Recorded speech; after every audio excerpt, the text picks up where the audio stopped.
இந்திராவுக்கு எவ்வளவு நெஞ்செழுத்தம் பாரு. இங்க வந்து 6 மாசத்துக்கு மேல ஆச்சு. நேத்து ஒரு நாள் போய் மாமியாரை பாத்துட்டு வந்திருக்கா. ஏன் திடீர்னு மாமியாரை பார்க்கணும்னு தோணுச்சா? திடீர்னு ஞானோதயம். போனவ 2-3 நாள் இருந்துட்டு வந்திருக்கலாம்ல. பெத்த தாயை ஏமாத்துற ஒரே மக இந்திராவா தான் இருக்க முடியும்.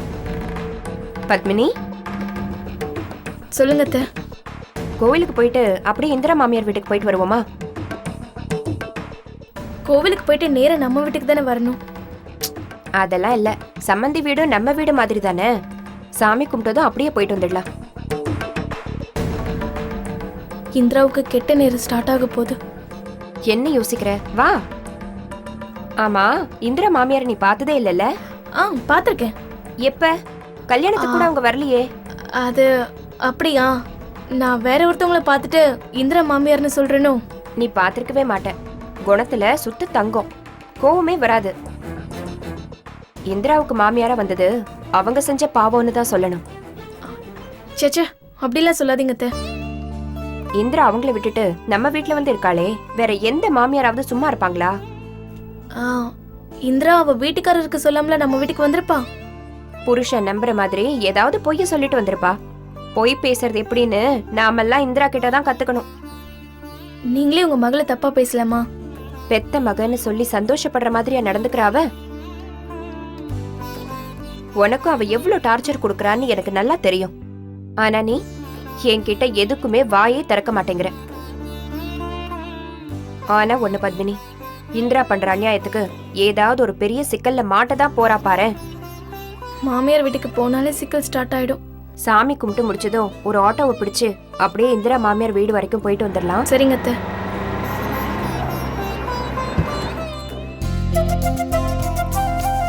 ஹாய் பவித்ரா. நிஷா, எப்படி இருக்க? நல்லா படிக்கிறியா? நல்லா படிக்கிறேன். Very good. அத்தை எப்படி இருக்கீங்க அத்தை? நல்லா இருக்கேம்மா. நீ எப்படிமா இருக்க? நான் ஏதோ இருக்கேன். அக்கா நல்லா இருக்கீங்களா அக்கா? இருக்கேன். அசிங்கப்பட்டுக்கிட்டோம், அவமானப்பட்டுக்கிட்டோம்.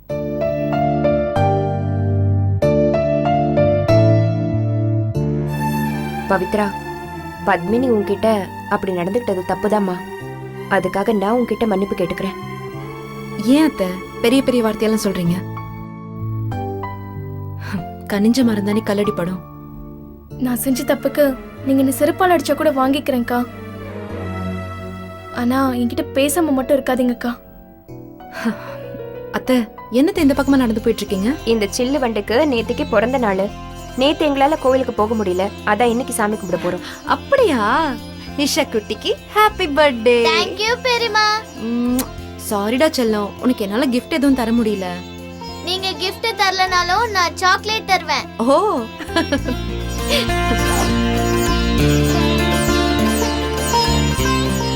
இந்தாங்க. எனக்கு ஒண்ணு போதும். ஒரு சாக்லேட் உங்களுக்கு, இன்னொரு சாக்லேட் தேவி பெரியப்பாக்கு. thank you. இந்த சாக்லேட் யாருக்கு தெரியுமா? யாருக்கு? எங்க அம்மாவுக்கு. அம்மாவுக்கா? ஓ, இவங்களுக்கா? இது அம்மா இல்ல, பத்மினி. சாமி கிட்ட போனேன், எங்க அம்மாவை சொன்னேன். அது அவங்க அம்மா இறந்து போனத சாமி கிட்ட போனதா சொல்லி வச்சிருக்கோம். சாமி கிட்ட போன அம்மா எப்ப வருவாங்கன்னே தெரியல. வந்துருவாங்க. ஆமா, சாமி கிட்ட போன தேவ பெரியப்பா வந்துட்டாரா?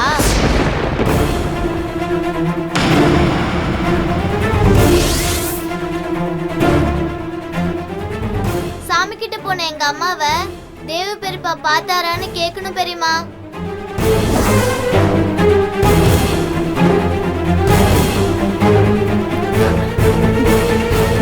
தேவ் பெரியப்பா சாமி கிட்ட போயிட்டாருன்னு உனக்கு யார் சொன்னாங்க?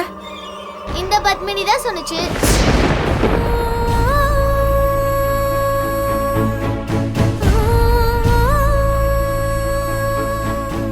ஒரு நாள் பத்மினி அழுதுட்டே இருந்துச்சு. ஏன் அழுவுறன்னு கேட்டேன். தேவ் பெரியப்பா சாமி கிட்ட போயிட்டாருன்னு சொல்லுச்சு.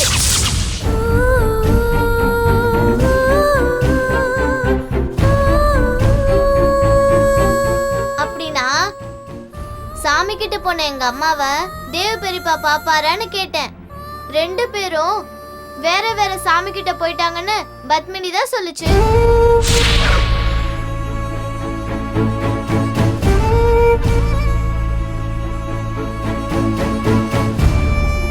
நிஷா வாய் மூடு. முதல்ல நீ வாய மூடு. குழந்தைக்கு போய் சொல்ல தெரியாது. இப்பவாது உண்மையை சொல்லு.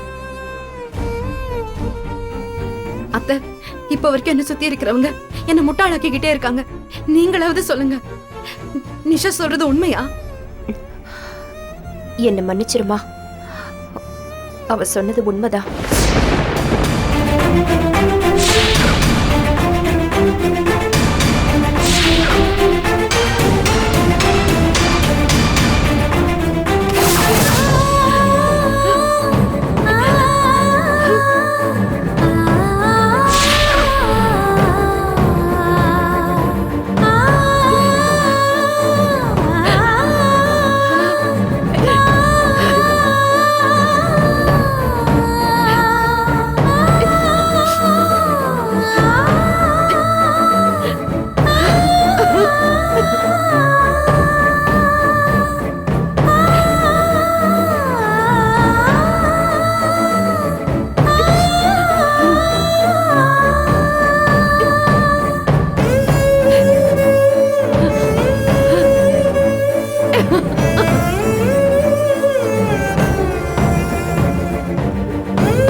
அமைதியா இருக்க. சொல்லு, இன்னும் என்னென்ன விஷயத்தை மறைச்சு வச்சிருக்க? உங்க எல்லாருக்கும் நான் என்னடி பாவம் பண்ண?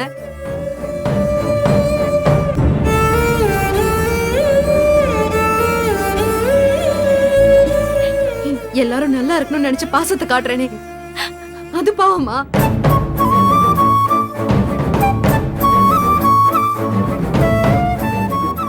வீட்டுல வேலை பாக்குறவங்க கிட்ட இருந்து எல்லார்கிட்டயும் அன்பா நடந்துக்கிறேனே, அதுதான் பாவமா?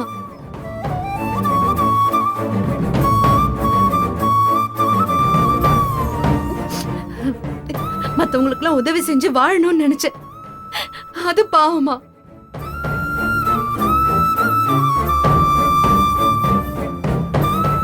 நான் உங்க எல்லாருக்கும் என்ன பாவம் பண்ண? சொல்லு பத்மினி.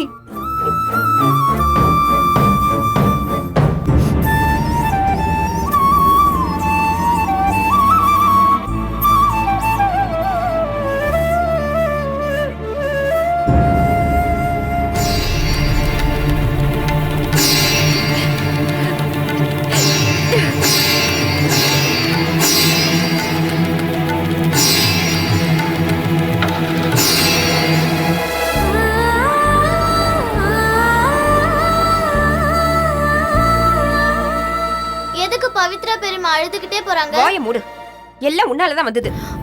சும்மா இருங்க. பாவம் சின்ன குழந்தை, அவளுக்கு என்ன தெரியும்? பெரியவங்க எல்லாரும் மறைச்ச விஷயத்த ஒரு சின்ன குழந்தை உடைச்சிருச்சேம்மா. அதான் விதிங்கிறது. பாட்டியும் அம்மாவும் அங்கதான் இருக்காங்க. எத்தனை புயல் எத்தனை பூகம்பம் வரப்போதோ தெரியல. ஃபோன் பண்ணி இந்த தகவலை சொல்லிடு. கோவிலுக்கு போறோன்னு போன் எடுத்துட்டு வரல. கடைசியில ஏன் வாயாலே நிஷா சொன்னது உண்மைன்னு சொல்ல வேண்டியதா போயிடுச்சே. விடுங்கத்த, இதை இத்தனை நாள் மூடி மறைச்சதே தப்பு. வாங்க வீட்டுக்கு போலாம். கோயில் பக்கத்துல வந்துட்டோமேமா. மனசு சரியில்லத்த. பவித்ராக்கா வீட்டுல என்ன நடக்க போகுதுன்னே தெரியல. எனக்கு அக்காவை நினைச்சா ரொம்ப பயமா இருக்கு.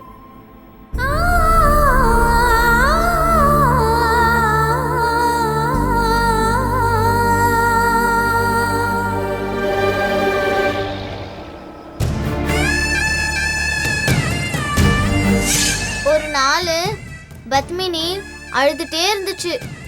ஏன் அழுவுறன்னு கேட்டேன். தேவ் பெரியப்பா சாமி கிட்ட போயிட்டாருன்னு சொல்லுச்சு. என்ன மன்னிச்சிருமா, அவ சொன்னது உண்மைதான். தேவ் சார் இன்சூரன்ஸ் செக் விஷயமா பேச வந்த மேடம். சரி கொடுங்க. இந்தாங்க. எங்க சைன் பண்ணணும்? சொல்றேன் மேடம். அப்படிப்பட்ட நல்ல மனுஷன் இப்ப இல்லங்கும் போது மனசு ரொம்ப கஷ்டமா இருக்குமா?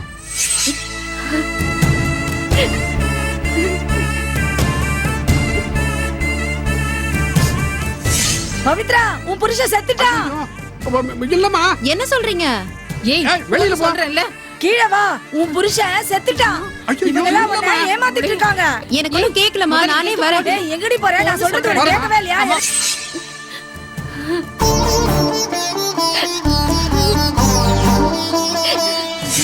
தேவையாவை பத்தி இப்ப நான் உங்ககிட்ட சொல்ல போறேன்.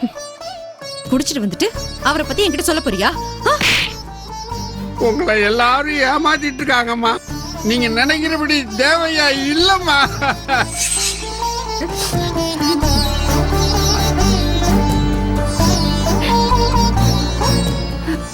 அப்புறம் நம்ம பில்டர்ஸ் அசோசியேஷன் சார்பா ஒரு இரங்கல் கூட்டத்துக்கு ஏற்பாடு பண்ணியிருக்கோம். இந்தாங்க மேடம். என்கிட்ட கொடுங்க. அவசியம் வரணும் மேடம்.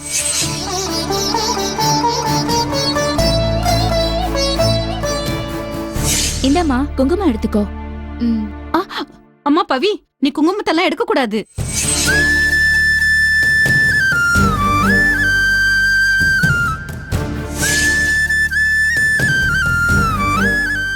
இந்த ஃபங்க்ஷன் நடக்கணும்னா பவித்ராக்கா இங்க இருக்க கூடாது. அவங்கள வெளியில போக சொல்லுங்க.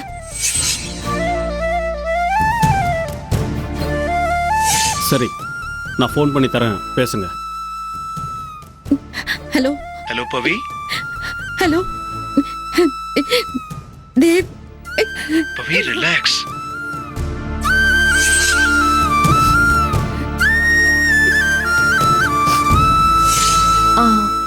தேவ் உயிரோட இருக்காரு. ஆனா தேவ் இறந்துட்ட மாதிரி சில பேர் பேசுறாங்கன்னு கேள்விப்பட்டேன்.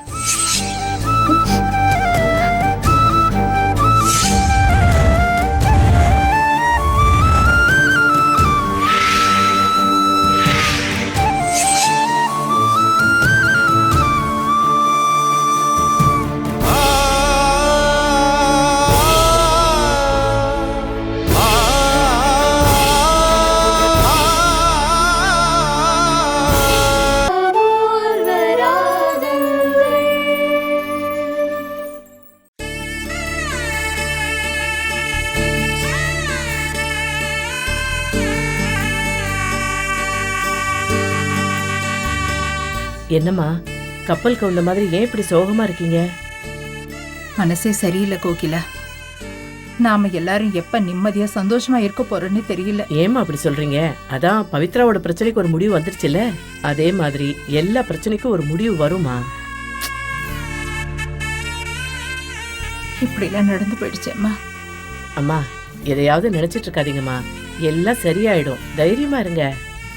அம்மா, என் சொந்தக்கார பொண்ணு ஒன்று ஆஸ்பத்திரியில் இருக்கு, போய் பார்த்துட்டு வரணும். போயிட்டு வா. செலவுக்கு பணம் வேணும், 100 ரூபா கொடுங்க. அம்மா கோகிலா, அவங்ககிட்ட 100 ரூபாய் கொடுத்து விடு. அம்மா, அம்மாவாசை 100 ரூபா கேட்கறதுல ஏதோ வில்லங்கம் இருக்குன்னு நினைக்கிறேன். அம்மா, ஆஸ்பத்திரியில் சோம்பு இல்லாமல் இருக்கவங்கள வெறுங்கையோட பார்க்க போக முடியுமா? இதே மாதிரி பொய் சொல்லி 100 ரூபா வாங்கிட்டு போய் தானே குடிச்சிட்டு வந்து கலாட்டா பண்ண.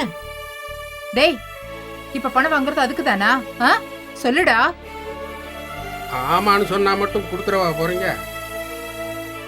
டேய், கேக்குறேன்ல, நீ எதுக்கு பணம் கேக்குற? 100 ரூபா கைமாத்துக்க கூட எனக்கு உரிமை இல்லையா? அம்மா, நீங்க சும்மா கொடுக்க வேணாமா, என் சம்பளத்துல புடிச்சுக்குங்க. இந்த பாரு, அப்படியெல்லாம் பேசக்கூடாது. போதையில பவித்ரா கிட்ட உண்மையை சொல்றதுக்காகத்தானே இப்ப 100 ரூபா கேட்டுட்டு இருக்க நீ. இப்ப 100 ரூபா கேட்டது குத்தமா? இத்தனை கேள்வி கேக்குறீங்க? டேய் அமாவாசை, நீ இந்த வீட்ல விசுவாசமான வேலைக்கார மட்டும் இல்ல, இந்த குடும்பத்திலயும் ஒருத்தன். அதுவும் தேவ்க்கு உன்னை ரொம்ப பிடிக்கும்ல. இப்ப அதெல்லாம் ஏன் பேசிட்டு இருக்கீங்க? பவித்ரா மாட்ட தேவையா இறந்ததை நீங்க சொல்றீங்களா இல்ல நான் சொல்லட்டுமா? நீ எதுக்கு சண்டைக்கார மாதிரி சத்தம் போட்டு பேசிட்டு இருக்க? இந்த குடும்பத்துல நீ வேற நாங்க வேற அமாவாசை. பவித்ரா கிட்ட தேவ் விஷயத்த பத்தி சொல்றத கொஞ்சம் நிதானமா செய்வோம். உங்க நிதானம் எல்லாம் எனக்கு தேவையில்லை. பொழுது சாயறதுக்குள்ள பவித்ரா மாட்ட இந்த விஷயத்த சொல்றீங்க. பொழுது சாஞ்சு போச்சு, விஷயத்தை நானே சொல்லிவிடுவேன். அப்புறம் நான் பொறுப்பு இல்லம்மா.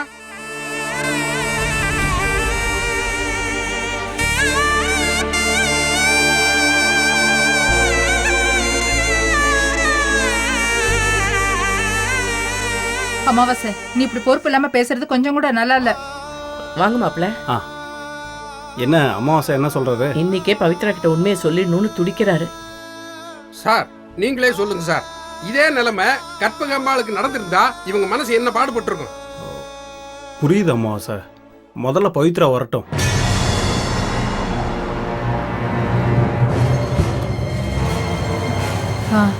பவித்ரா வந்துட்டா போல இருக்கு. இனிமே இதை பத்தி பேச வேண்டாம் என்ன?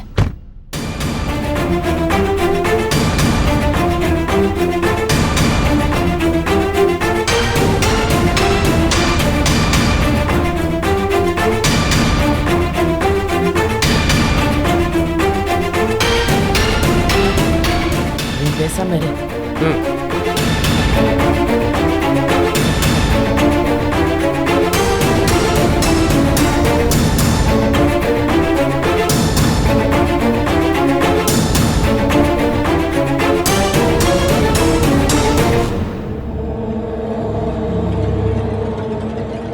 வாமா பவித்ரா. டாக்டர் என்ன சொன்னாங்க? பாண்டியன் இப்பதான் வீட்டுக்குள்ள வந்தாரு, நீயும் கரெக்டா வந்துட்ட. பாண்டியன், நான் தேவ் கூட பேசணும்.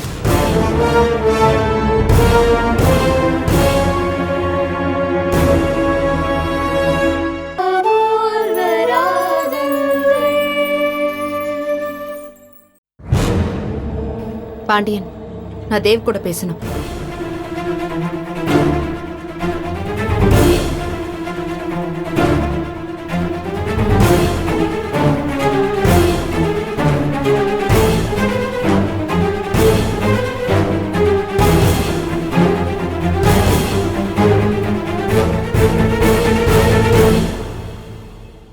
முடிஞ்சா மீட் பண்றதுக்கு ஏற்பாடு பண்ணுங்க பாண்டியன்.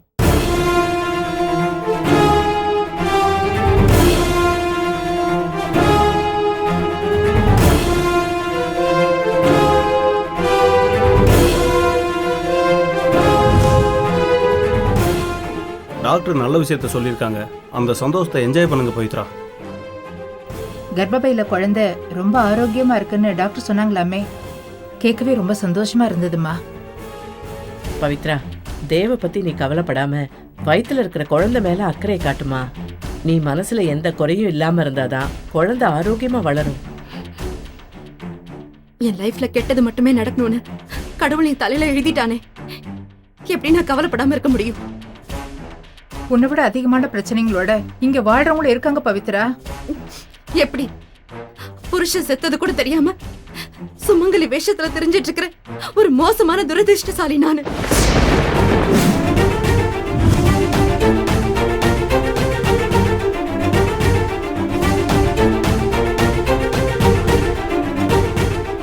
கடைசியா புருஷ முகத்தை கூட பார்க்க கொடுத்து வைக்காத மோசமான பாவி நான்.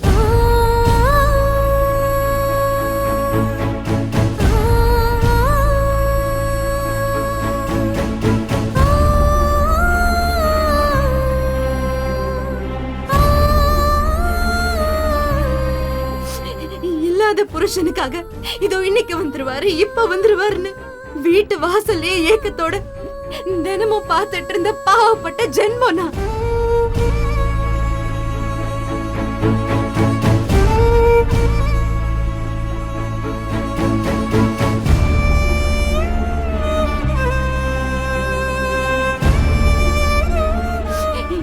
எல்லாருமே சேர்ந்து என்ன ஏமாத்திட்டீங்க.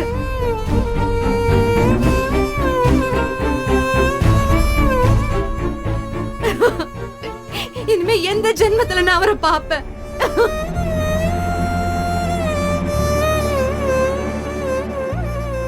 தேவ் பவி பவின்னு என்ன ஆசையா கூப்பிடுறத நான் எப்போ கேட்பேன்?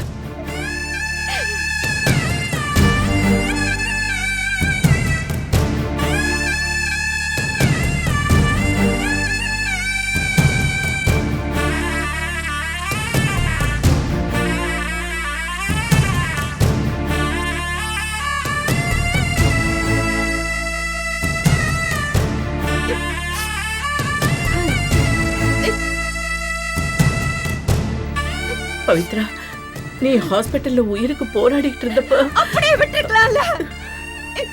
தேவ் கூட சேர்ந்து நானும் போயிருப்பேன்ல. என்னம்மா நீ? புருஷனோட சேர்ந்து சாகுற புண்ணியம் எத்தனை பொண்ணுங்களுக்கு வாய்க்கும், அதையும் நீங்க கெடுத்துட்டீங்க. இல்லம்மா, உன்னையும் உன் வயித்துல இருக்கிற குழந்தையும் காப்பாத்துறதுக்கு எங்களுக்கு வேற வழி தெரியலம்மா. டாக்டர் சொன்னாங்கன்னு தான் உங்ககிட்ட மறைக்க வேண்டியதா போயிருச்சு. உங்களை நான் எவ்வளவு தூரத்துக்கு நம்பினேன், இப்படியே நம்பிக்கை துரோகம் செய்வீங்க? பவித்ரா, தேவ் இறந்தப்போ நீங்க சுயநினைவே இல்லாம இருந்தீங்க. 3 நாள் கழிச்சு தான் நீங்க கண்ணே முழிச்சீங்க. ஆமா பவித்ரா, ஆக்சிடென்ட் ஆன உடம்பு நீ வந்து பாக்குற வரைக்கும் தாங்காதும்மா. ஆக்சிடென்ட்டா? எப்படி எப்படி நடந்துச்சு?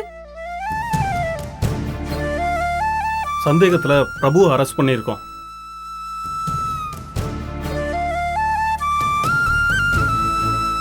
ஆனா அத மாதவி தான் செஞ்சதா சொல்றாங்க. உயிரை எடுக்கிற அளவுக்கு என் புருஷன் உங்களுக்கு என்ன கெடுதல் பண்ணாரு?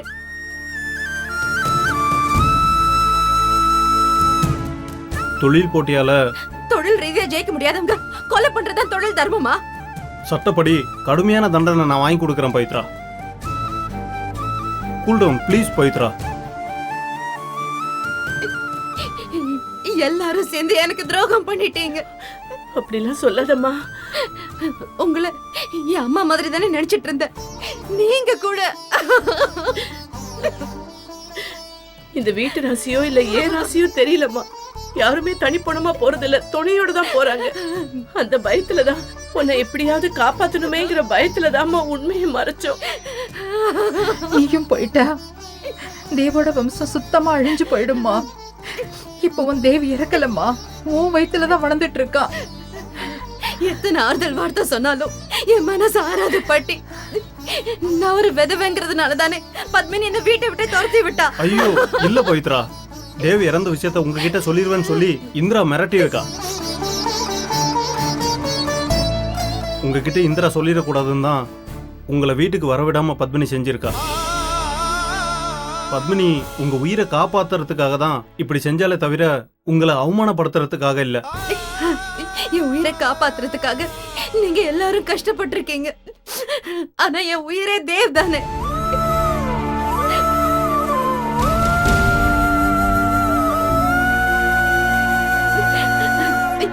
தேவ் இல்லாம நான் எப்படி வாழ முடியும்? இப்பவே நான் உயிரை விட்டுலான்னு தோணுது.